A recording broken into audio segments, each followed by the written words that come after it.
Presidenti i Serbisë Aleksandar Vučić ka thënë të premten se të gjithë po përgatiten për luftë dhe se Kosova po përpiqet ta përdorë këtë kohë para luftës për t'i bindur shumicën e shteteve europiane dhe vendet e NATO-s që t'i mbajnë anën Prishtinës. Vučić i bëri këto komente pasi u pyet nga një gazetar për thirrjen e presidentes së Kosovës Vjosa Osmani që Europa t'i parandalojë taktikat agresive dhe destabilizuese të Serbisë ndaj fqinjve të saj. Duke folur për samitin e Komunitetit Politik Europian në Kopenhagen, Vučić tha se do të bëhet gjithnjë e më e vështirë dhe sa ai mendon se po shkojmë drejt një konflikti të madh. E dim tashmë se do të ketë luftë dhe do të ketë, po ja u them unë, sepse e shoh çfarë po ndodh dhe si po përgatiten të gjithë.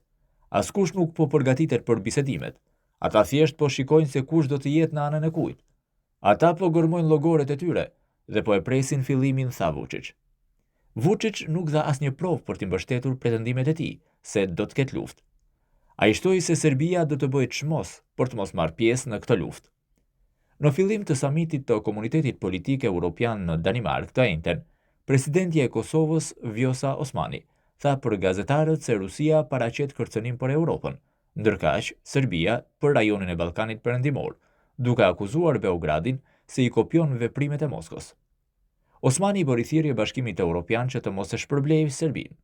Ajo tha se nëse nuk ka ndikim perëndimor në Ballkan, forcat malinje të trekëndshit të ligësisë, pra Rusia, Kina dhe Irani, gjithmonë vijnë aty jo për bamirësi, por kanë interesa dashakeqe strategjike. Prandaj është e rëndësishme që zgjerimi të shtyhet përpara dhe Ballkani Perëndimor, ato shtete të rajonit që i plotësojnë kriteret dhe punojnë me vlerat e BE-s, duhet të merren parasysh që të lëvizin përpara, tha ajo. Ndërkohë që qëndrimit në Shtetet e Bashkuara javën e kaluar, Osmani tha se Beogradi paraqet kërcënim të vazhdueshëm për Prishtinën.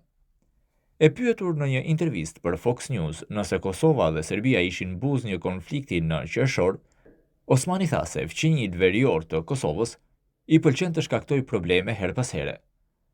Ajo theksoi se administrata e presidentit amerikan Donald Trump ka bërë punë të mirë në parandalimin e përshkallëzimit të situatës mes Kosovës dhe Serbisë.